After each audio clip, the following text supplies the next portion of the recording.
Buenos días. ¿Hay alguien ahí? Hola, profe, buenos días. ¿Qué tal? ¿Todo bien?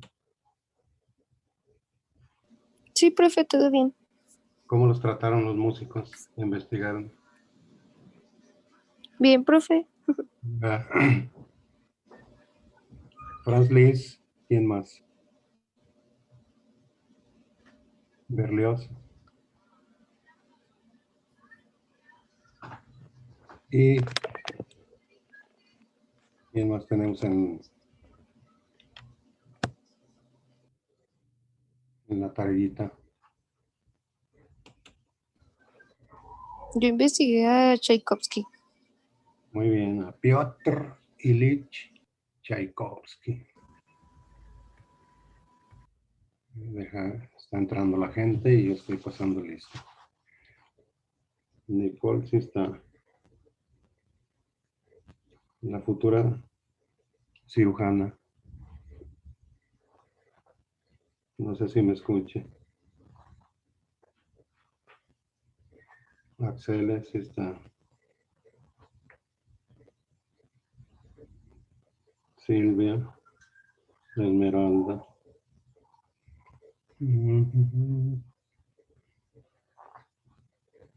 ¿Quién más tenemos? 2, 4, 5. Piotr Ilich Tchaikovsky. ¿Y qué te dice él? Profe, pues yo creo que le leo lo principal porque como yo con las tareas de la libreta escribí en toda la hoja, entonces me voy a llevar más tiempo. Ah, sí, sí, sí, sí, sí. Pues lo primero que investigué fue que Tchaikovsky fue un compositor ruso del periodo del Renacimiento.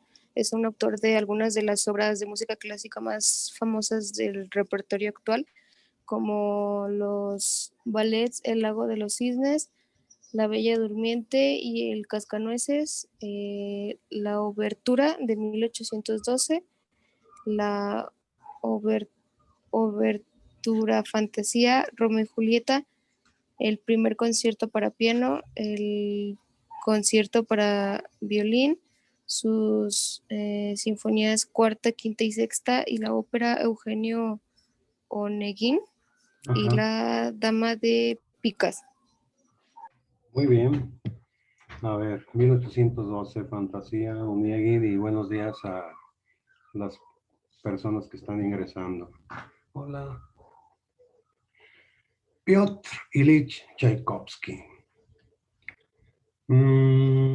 Hay muchas historias en torno a él.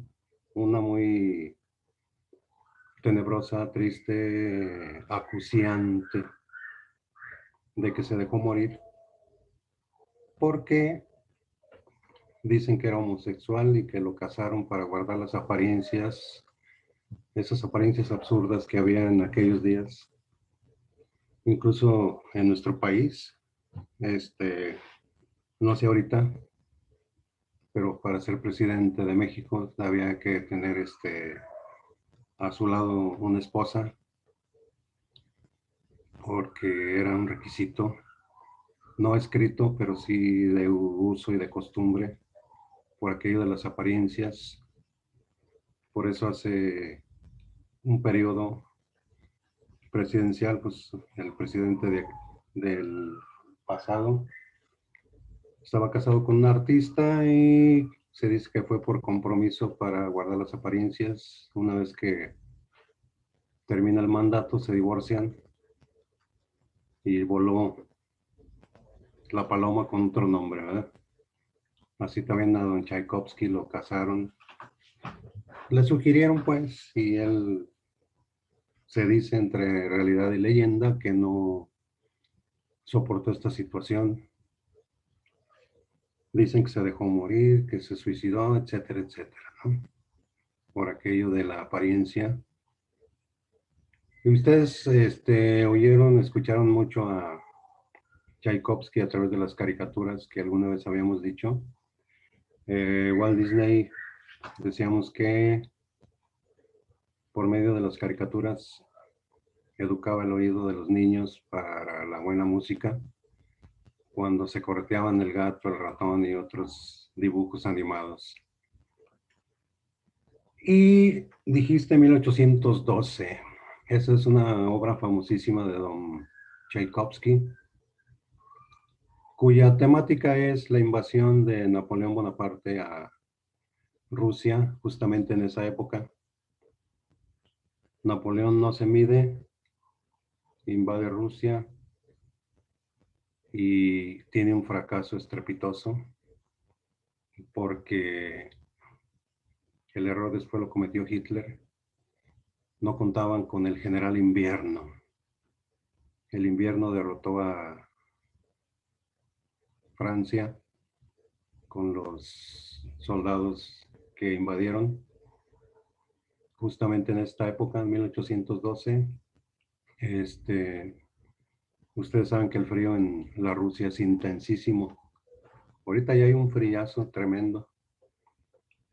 La temperatura baja a 20, 30, 40, hasta 50 grados. Se congelan los dedos, se quebran como si fuera un pedazo de hielo. Las orejas se caen, por si no sabían. Por eso traen unos gorrotes con piel de oso.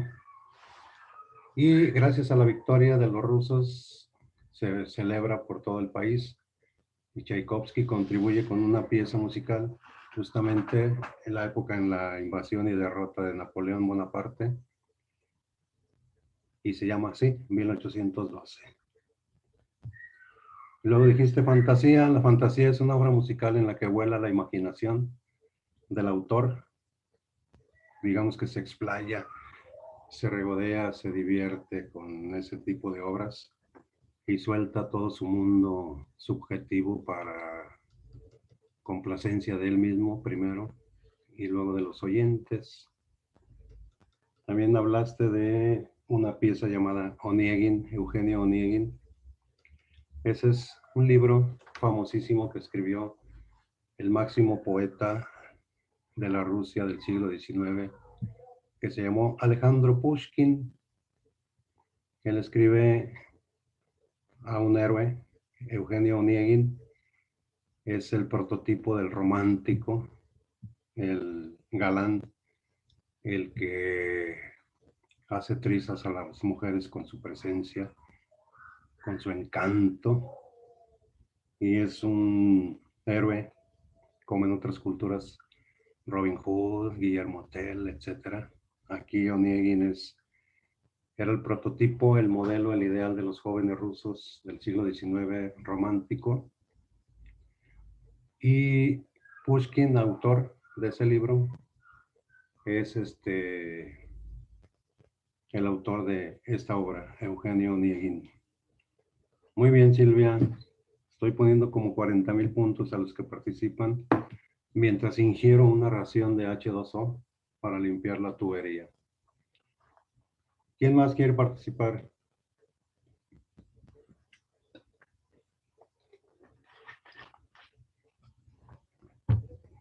Como que ese silencio no me agrada. Pueden rascarle. A ver, no vi el mensaje. ¿Dónde anda Axel? ¿Alguien más investigó algo? ¿O pueden ahí rascarle a Google?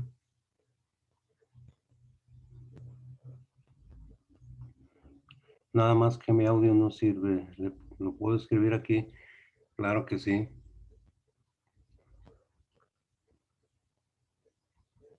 Esme, nada. Nicole.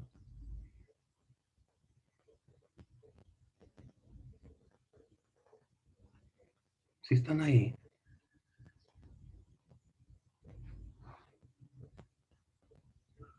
Silvia, ¿sí se escucha? Sí, profe, yo sí lo escucho. ¿Y por qué nadie me contesta? Ya les caí tan mal. Profe, no investigué, puedo leer algo, bla, bla, bla. Válgate Dios. Yahvé de los ejércitos.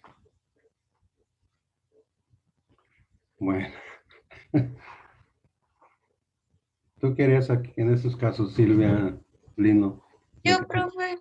Eso, ahí está la futura cirujana. A ver, Nicole, Nada más leo la investigación o cómo. lo que quieras leer es bueno. Toda la cultura es bienvenida. Entonces, Richard Wagner nació el 22 de mayo de 1803 en Venecia, Reino de Italia. Fue un compositor, director de orquesta, poeta, ensayista, dramaturgo y teórico musical alemán del romanticismo. Destacan principalmente sus óperas calificadas como dramas musicales por el propio compositor, en las que a diferencia de otros compositores asumió también el libreto y la escenografía. Así En es. sus inicios fundamentó su reputación como compositor en obras como El holandés errante y Tauser, que seguían la tradición romántica de Weber y Meyerbeer. Transformó el pensamiento musical con la idea de la obra de arte total, la síntesis de todas las artes poéticas, visuales, musicales y escénicas, que desarrolló en una serie de ensayos entre 1849 y 1859. Las obras de Wagner, particularmente las de su último periodo que se corresponde en la etapa romántica, destacan por su textura contrapuntística, riqueza cromática, armonía, orquestación y un elaborado uso de los temas musicales asociados a caracteres específicos o elementos dentro de la trama. Muy bien, Nicole Ruiz Aguiñaga. Richard Wagner. Ese cuate era muy creído y era antisemita a morir. Antisemita es alguien que nos persigue a los judíos. Era un furibundo antisemita que ya les dije alguna vez, cuando tocaba piezas de Félix Mendelssohn, que era un judío alemán, se ponía guantes para tocar las obras de este excelente pianista para no contaminarse. ¿Qué tal, Y fue uno de los ídolos de Adolfo Hitler, que por cierto se la pasaba todo el tiempo don Adolfo Hitler escuchando a Ricardo Wagner. Él trabajó mucho el tema de las mitologías escandinava, Odín, Thor, las Walquirias, que incluso así se les llama a las alemanas rubias, arias, las Walquirias. Eran divinidades de la mitología escandinava. Acuérdense que Alemania hace frontera con Nicaragua. Pero Nicaragua, hoy no más. Ando de continente en continente. Con Dinamarca. Y Dinamarca es cultura escandinava, 100%. Entonces él le puso música a la mitología escandinava, el anillo de los Nibelungos, Parsifal, Tristán e Isolda, que es como decir Romeo y Julieta. Y fue un músico también muy estrafalario, o sea, el típico que quiere llamar la atención con su presencia y con su música y con su arte. O sea, era muy creído, pues. Uno de los ídolos de Hitler, junto con el filósofo que se volvió completamente loco, absolutamente loco, que incluso la esposa de él cobraba en una taquilla para que lo vieran ahí como daba vueltas en el patio hablando entre verdades e incoherencias. De ser un gran filósofo, se trastornó totalmente y creó la teoría del superhombre, el puente entre la divinidad y el hombre, el superhombre. Era otro de sus ídolos de Don Hitler. ¿Alguien sabe quién era ese filósofo? Traía un bigotote.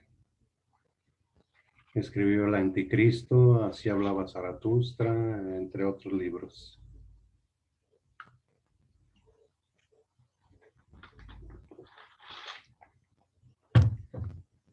¿Cómo se llamaba ese amigo? La esposa cobraba para de exhibirlo. Y los morbosos pues iban a verlo, obviamente, ¿no? Siempre hay un roto para un descosido. Ese filósofo se llamaba Federico Nietzsche. De ahí tomó Hitler la teoría del superhombre, la raza aria, la raza elegida para dominar el planeta con el Tercer Reich. Bueno, entonces ese era Ricardo Wagner. Buen músico, sobre todo director de orquesta.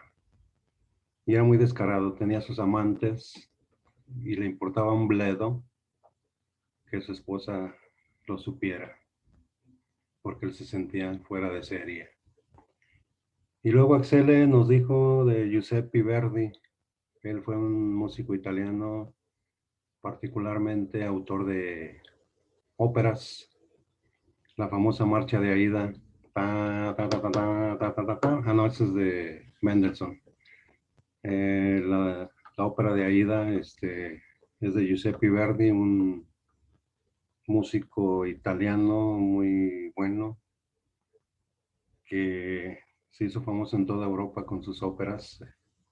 La Marcha de Aida, que ustedes no sé si todavía se tocaban mucho cuando había 15 años, la celebración de los 15 años. Tan, tarararán, tan, tarán, tarararán, tan, tarán. Y ahí van todas las quinceañeras bailando con su chamuco ahí, ¿cómo le llaman? Su chambelán. Muy bien, sigo poniendo puntos. ¿Quién más quiere puntitos? Rásquenle a Yo, Google. profe. Adelante, Esmeralda. Yo encontré de Giovanni Pierluigi da Palestrina. Sí, sí. Fue un compositor italiano renacentista de música religiosa católica, reconocido por sus composiciones polifónicas. En 1554 obtuvo su primer empleo de maestro de coro y organista en la iglesia más grande de la ciudad natal. En 1551 fue maestro de canto y director del coro infantil en la capilla de San Julián de San Pedro, y en 1555 miembro del coro del Papa en la capilla Sixtina. Este nombramiento era una transgresión del reglamento porque Palestrina estaba casado, por lo que el Papa Pablo IV no tardó en despedirlo. Destinado a otra iglesia, se convirtió en director de un nuevo seminario de música romana y en 1571 fue repuesto en su cargo anterior. Se cuenta que en 1562 el concilio de Trento estaba a punto de suprimir la música del coro en la Iglesia Católica cuando Palestrina presentó 3 misas que había escrito con la misma esperanza de introducir un nuevo estilo de música y que resultara más apropiado para la liturgia. Una de ellas, la más famosa, es Misa Papae Marcelli. Misa del Papa Marcelo fue elegida por el Consejo Cardenalicio y consideró que respondía perfectamente a sus propósitos. Y cuando fue cantada en presencia del Papa, este la aceptó y también se abandonó la propuesta del concilio. Muy bien. Giovanni Pierluigi, para los cuates, Juan Pedro Luis, así se llamaba. Junto con Palestrina fueron excelentes músicos de carácter religioso. Un concilio, fíjate, aquí es al revés, aquí lo despiden por estar casado, para que vean las reglas, normas, apariencias que a veces nos dicta una sociedad que quiere guardar las apariencias, pero pues se les olvida que todos los seres humanos somos únicos y que nos movemos por sí mismos con nuestra tabla de valores, siempre y cuando no agredamos a los demás, podemos vivir de acuerdo a nuestras convicciones.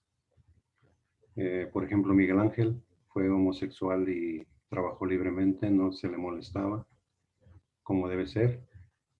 Cada quien tenemos derecho a manifestarnos como somos, siempre y cuando no agredamos.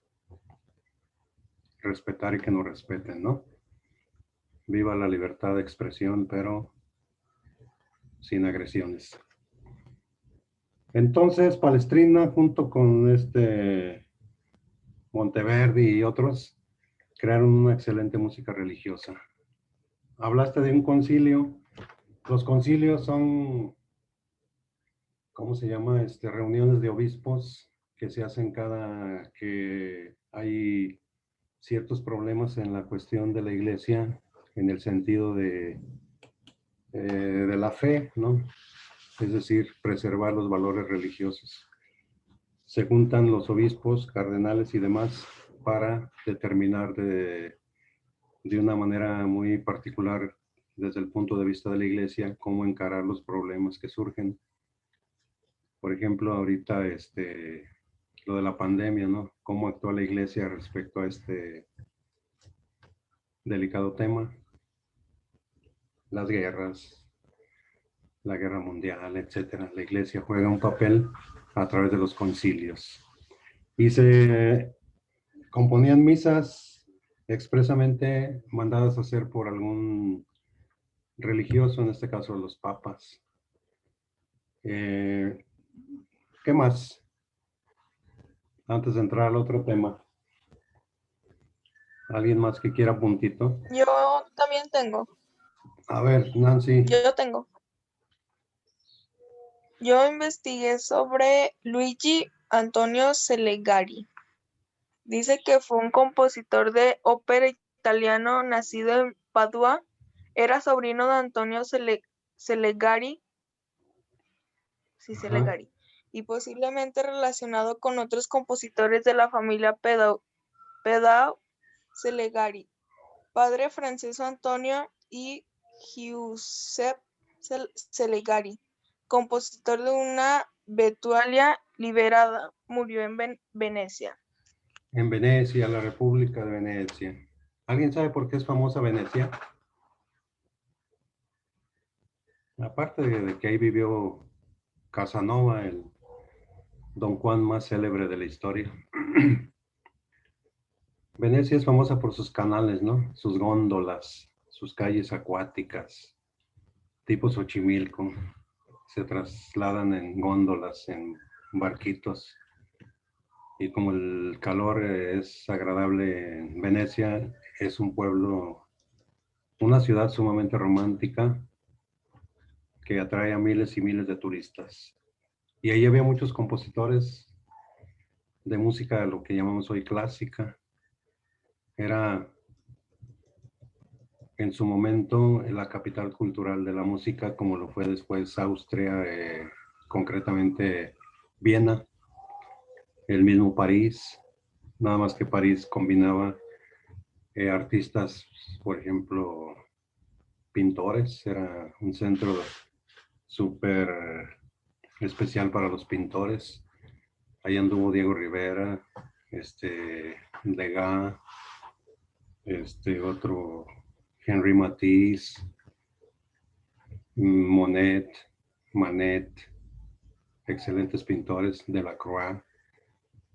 Otro que sus cuadros los usaban como alfombras, los tenían ahí arrumbados en un sótano y después se vendieron a precio de oro.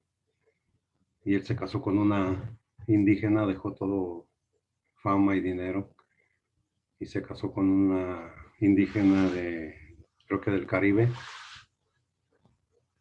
y murió también, para variar, enfermo de cosas raras.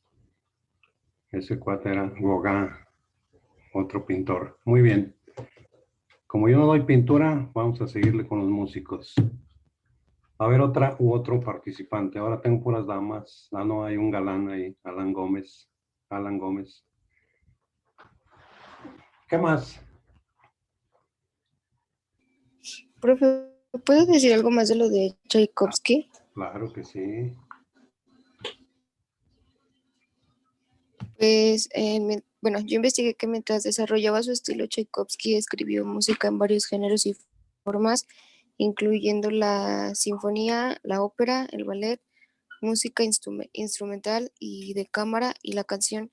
A pesar de contar con varios éxitos, nunca tuvo mucha confianza o seguridad en sí mismo y su vida estuvo por crisis personales y periodos de depresión. Como factores que quizás contribuye a esto, pueden mencionarse su modo a que se revelara su condición y su desastroso matrimonio. Ahí está, ¿se acuerdan? Su desastroso matrimonio, su condición, y eso lo sumía en depresiones. Acuérdense que una depresión puede matar a un ser humano. Bajan las frecuencias biológicas tanto que se llega al estado alfa, que es el nivel más bajo, en donde te puedes conectar con el mundo. Es como la muerte de cuna. ¿Alguien sabe qué es eso? Nunca han oído hablar de la muerte de cuna. Pues según no se sabe, o sí, profe, o sea, no se sabe cómo bien qué es. La muerte de cuna. Bueno, yo solo había escuchado que era como, ajá, bueno, yo solo había escuchado como que, o sea, los bebés están bien y así, y solamente, pues, como que están dormidos en su cuna y solo, Sí, pues, sí. no sé, mueren. Se duermen tan profundamente, profundamente, que bajan las frecuencias hasta que, pum, se desconectan, así dormidos. Esa es la muerte de cuna. De repente, ah, caray, ¿qué pasó? No, pues, se desconectó. Así también una depresión puede causar un escape de la realidad por problemas, broncas. Acuérdense que decía Víctor Frankl, un judío que vivió terriblemente en un campo de concentración. Es autor de una corriente psicológica que se llama la logoterapia. Decía Víctor Frankl, judío austriaco, en los peores momentos, en el peor momento, en el más terrible que pueda tener un ser humano, siempre hay una esperanza. Ese es el resumen de la logoterapia. Acá tengo música de concierto con un perro. ¿Sí se escucha? Sí, profe, sí se escucha. Está ladrando en do sostenido menor. Muy bien. Bueno, entonces, si ya no hay nada de los autores, hoy día tenemos el tema que se llama instrumentos musicales que van a conformar una orquesta sinfónica. Una orquesta sinfónica, bueno, una sinfonía es una obra relativamente larga. Dura un promedio de una hora y media, quizá, y se divide normalmente en lo que le llaman movimientos. Generalmente son 4 movimientos los que conforman una pieza sinfónica, una sinfonía. El idioma en el que están diseñados los movimientos es en italiano. De acuerdo al ritmo que le imprime el autor a sus obras, a cada movimiento se le pone un nombre. Si es lento, si es pausado, si es alegre. El movimiento recibe un nombre. Por ejemplo, allegretto, andante. Andante es así como si estuviera uno caminando el ritmo. Pianito, piano, son términos del italiano. Entonces, una orquesta sinfónica está conformada por secciones.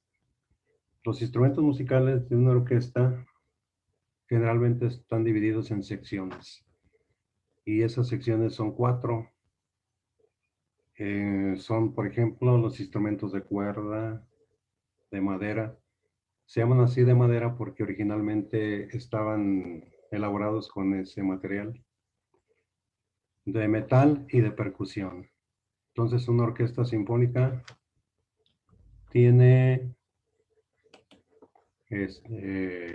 4 secciones. Un buen director de orquesta distribuye muy bien sus 100 músicos en el auditorio para que se escuchen excelentemente bien, con acústica, con sonoridad. y que el público los deleite. Y una orquesta sinfónica es dirigida por un director de orquesta que ustedes los han visto, traen una batuta, ¿no? Lo que dirigen. El origen de la batuta es muy chistoso. En música, en Francia había un músico, Lully, así se apellidaba, François Lully, que dirigía su grupo y se emocionaba tanto, todo estaba con la mano dirigiendo. Y un día se emocionó tanto que ¡bah!, se la quebró la mano. Entonces la vendó y como no había el avance de hoy de las cirugías y demás, pues duró cierto tiempo así. Entonces para poder dirigir, tomó un instrumento, no sé, un palo, una vara, lo que fuese, y con ese dirigía. Y eso chistosamente es el origen de la batuta que utilizan los grandes directores de orquesta.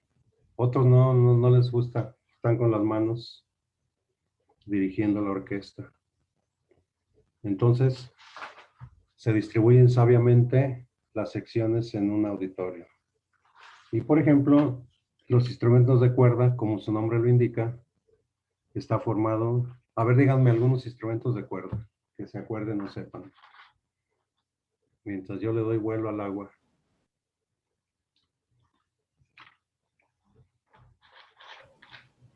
¿De cuerda? Ah.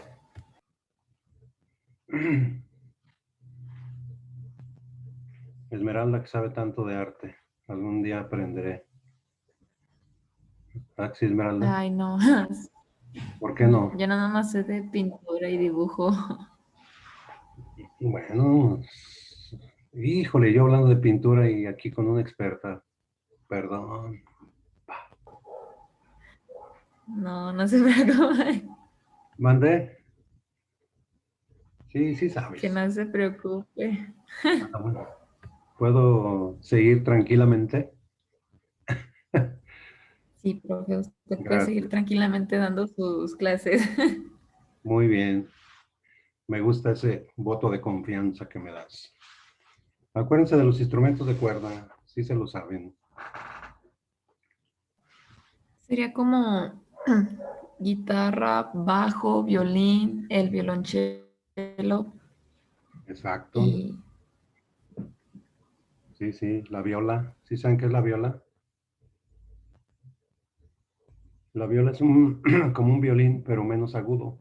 O sea, es un violín, pero con un sonido un poquillo más grave que el violín. Entonces, los instrumentos de cuerda, como dijo sabiamente Esmeralda, son el violín, que es el más agudo de los instrumentos musicales. La viola, que le sigue, es como un violín, pero menos agudo. El violonchelo, que se toca con arco, que dijimos que es el sonido que tiene más parecido a la voz humana. Se oye bellísimo el violoncelo, pero bello, así como muy místico, muy relajante, tranquilo. Y el bajo o contrabajo, que es el sonido más grave en el mundo de la sección de cuerdas. Aquí en México coloquialmente le llamamos el tololoche. Es el que traen los, ¿cómo se llaman? Los troqueros y todo ese grupo. También es muy utilizado el contrabajo en el jazz. Hay excelentes contrabajistas en el jazz. John Coltrane, buenísimo. El violín entonces produce el sonido más agudo y el contrabajo el más grave, ¿no? Son los contrastes. Luego vienen los instrumentos de madera, dijimos que se llaman así porque en un principio se elaboraban con ese material. ¿Cómo qué instrumentos relacionarían con la sección de madera? Pues podría ser como una flauta, ¿no? Correcto. Las flautas que primero se hacían de carrizo, de madera, justamente. El oboe, el clarinete y el fagot. Todos son instrumentos parecidos a la flauta, pero tienen un sonido cada uno de ellos muy peculiar. Y son muy caros, actualmente. Un oboe más o menos bueno. ¿Cuánto creen que cueste? Son instrumentos larguitos. ¿Cómo cuánto se imaginan que cueste un oboe bueno? Más o menos buenecillo.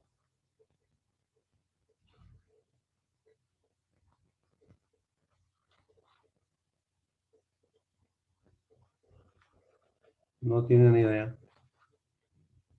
A ver, digan precio. No, profe, la verdad no. Di un precio, a ver si le atinas. Ay, no sé, como 3,000. No sé. 3,000 más 97,000. ¿Cuánto sería? 1,000,000. No, 3,000 más 97,000. ¿Cuánto sería? 100,000. 100,000, más o menos uno de batalla. Y los buenos andan en 150,000. Por eso los cuidan, porque son carísimos. Hechos en Alemania, sobre todo. Entonces son instrumentos que conforman la sección de madera. Y es lo que van a investigar, a ver cómo están hechos, cómo suenan, todo eso. Si estuviéramos allá en la clase presencial, pues yo me daba vida poniendo videos. Así suena el violín y bla, bla, bla. Pero ahorita nos limitamos a lo que esté a nuestro alcance, ¿no? De los instrumentos de metal, ¿cómo que se imaginan que abarque esta sección?